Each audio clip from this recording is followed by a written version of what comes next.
TCS TV viewers, it's Dave and Evelyn from the camera store. And we're very excited. We're coming to you from Snowbird, Utah. And we're going to be talking about the Sony 16-35mm f2.8 G Master 2 lens.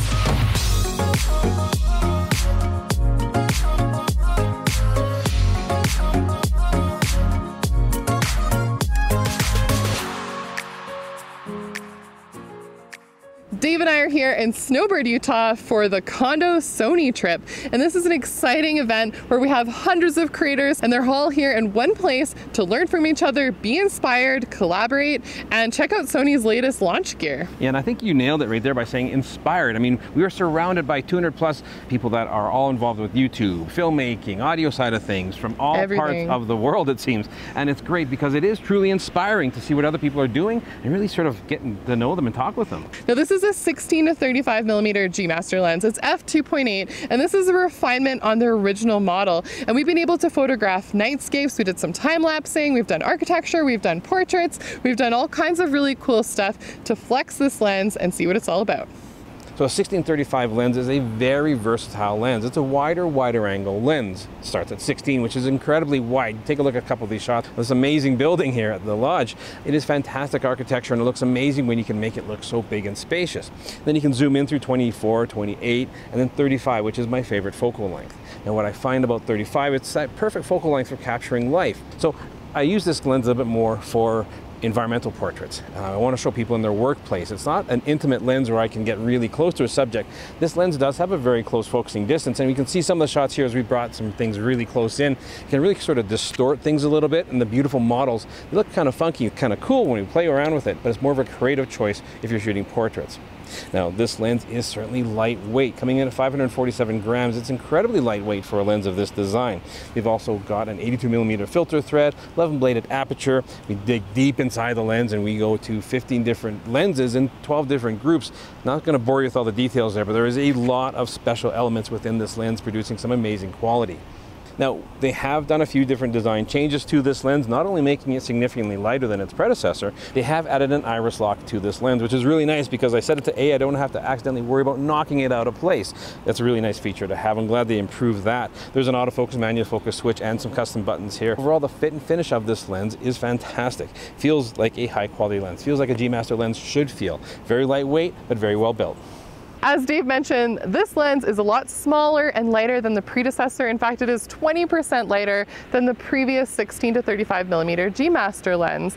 And that's impressive, especially because they put all these incredible optics in it. And then from the performance side of things, they also included XD linear motors. Now, the great thing with that is it can actually focus a lot faster. And so this lens is fantastic. It keeps up with Sony's latest autofocus system. And with that in mind, I will mention that we've been shooting primarily on the Sony Alpha A7CR, which is Sony's latest high-resolution camera with a backside illuminated full-frame sensor, and it's been a great camera to test this lens with. And I absolutely love that we have this additional grip extension that you can get for the new cameras. This one comes in the box of the A7CR. You can check out our review by clicking up the card up there. But yeah, it's a nice combination. I'm really enjoying it. We couldn't be at Kando without talking about the video aspects of this lens. Now, one of the big things they've done is they've corrected focus breathing. So this lens has very minimal focus breathing, which is, again, another impressive feat for a lens of this focal range. They've also added the little clicky aperture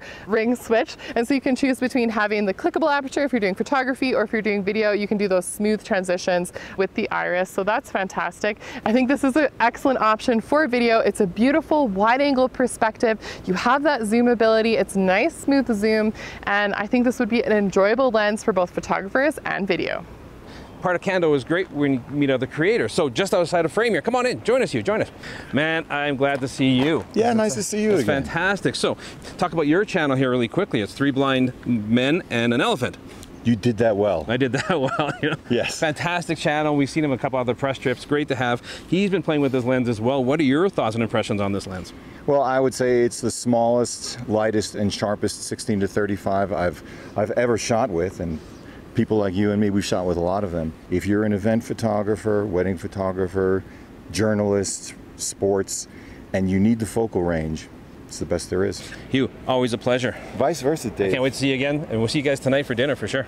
Sounds good. Let's Awesome. pig out. Bye, guys. All right, Dave, I have to say that despite us being in this amazing space, I really do believe that this lens is fantastic. I mean, it's another G Master lens. We know Sony's been putting out some great glass. It is, you know, a pricey lens. It's just over $3,000 Canadian, but you are getting what you pay for. It's giving me amazing image quality, and edge-to-edge sharpness is something you really have to see because it is prime level sharpness for most of the lens. This kind of completes the professional kit that I think a lot of people aspire to. And so I'm very happy that Sony has updated this lens. I think it was much needed. Having the new autofocus performance, something that is smaller, lighter, that kind of just fits within Sony's ethos of what they're trying to do, and they've nailed it. Now, of course, we just want to say thank you again to Sony for inviting us on this Kando trip experience. It's been fantastic, and another special thanks to Hugh Branstone, his wife Claudia, for joining us on the channel today to talk about it. Definitely go check out his review as well. All of his videos that he puts out are fantastic. I could hear Hugh talk about pretty much anything. We've talked about Kando a lot. We can't say enough about it, but we want to hear your comments and thoughts about this lens. Yeah, let us know what you think about this lens, Sony's direction. Feel free to also head over to our review of the new camera launches, the Sony a7C II and the a7CR. A lot of people are talking about these. We want to know your thoughts on these two new products. Let us know in the comments below. Make sure you follow us both on Instagram. And if you're new to our channel, please subscribe, hit that notification bell, and we will catch you again very soon.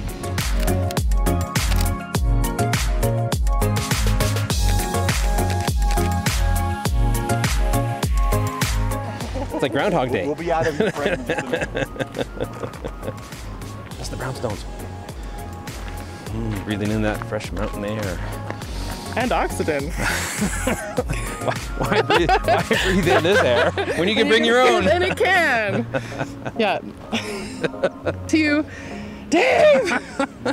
Hey, thanks for sticking around and watching this episode. If you want to see more of our recent content, click up here. And if you're a Canadian and you want to shop local, check out thecamerastore.com down here.